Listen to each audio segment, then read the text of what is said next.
as an engineer in the Navy, do you feel like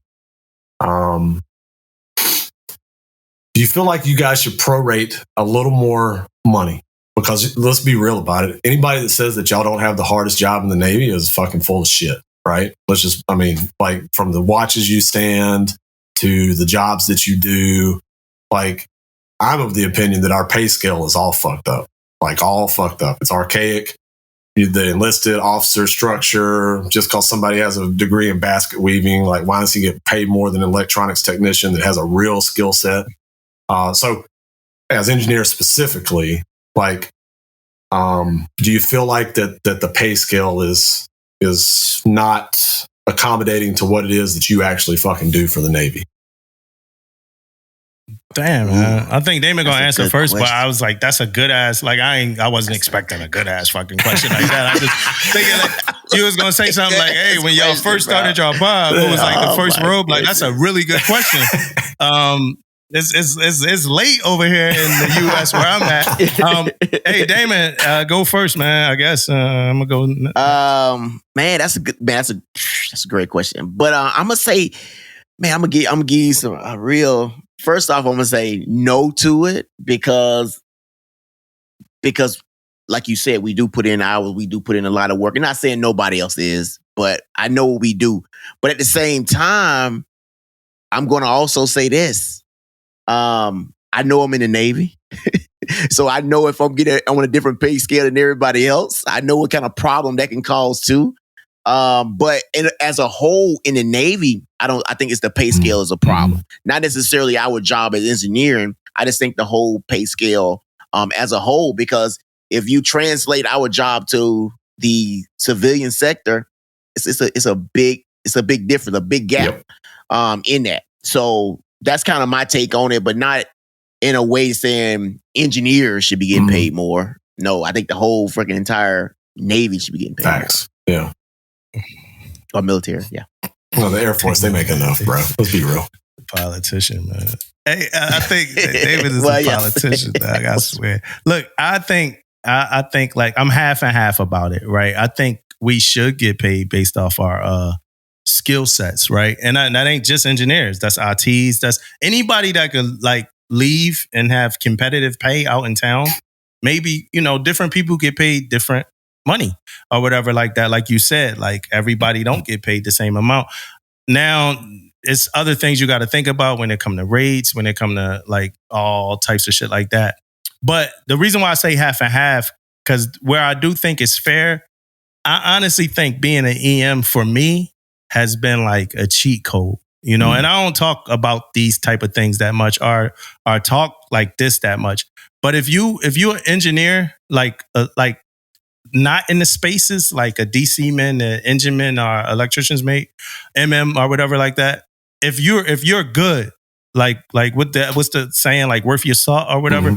If you good, it's a cheat code, man. Like everything that you have to do in the Navy, like a first tour, like E1 through like E5.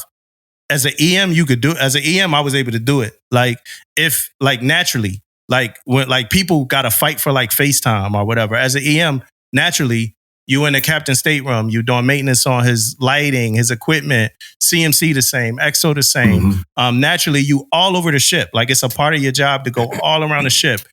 And then let's say you get some command involvement in there too. Like so me personally, I think the levies are kind of even there because it's been a cheat code, man. Yeah. And then it's like a lot of engineers don't take advantage of like shit outside of engineering. Like that's like a kind of like a known thing, whether it be the duty section. So when you're an engineer and you start stepping outside of the department and doing things like that, man, you almost start running laps around like everybody else. Because it's like, damn, he an engineer in the space, working hard as hell, got to do this, first person in, last person off, and still is involved with FCPOA, helping junior sellers or whatever like that. So I think that's kind of where it is even. But I do agree, like Damon said, and like you said, Dean, like we should recalibrate the whole pay system, even with like CMCs. Like I think y'all should make, we talked about on a pod, like one episode,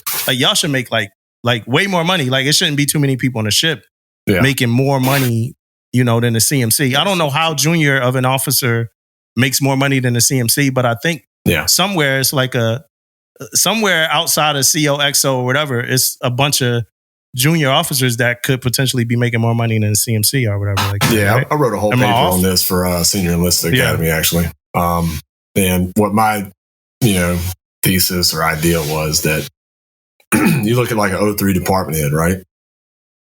That motherfucker's making like $100,000 like department head bonus.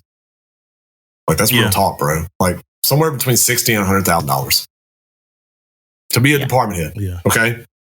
And like that dude's got to do some real fucked up shit to get DFC, right?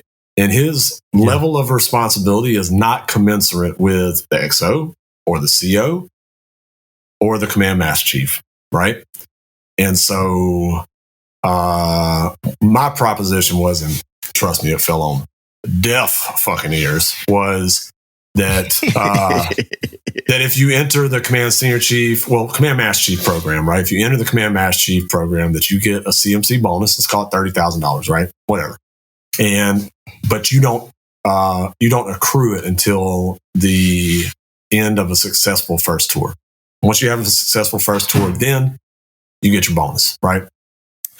Bro, I told that to Russ Smith. He looked at me like I had a fucking dick growing out of my forehead. He was like, no. So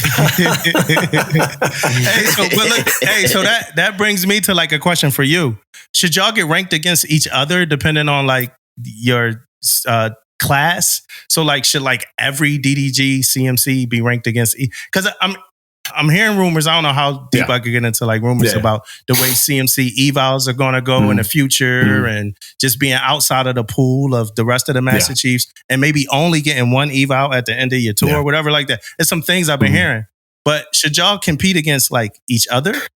Or is that like, is too much to kind of... Well, a little inside baseball. So this isn't like well known, but there's already a system for that essentially. So COs are required to complete performance appraisals for their CMCs that they pass to the ISIC. And then the ISIC is ranking their CMCs on a periodic basis outside of the eval system.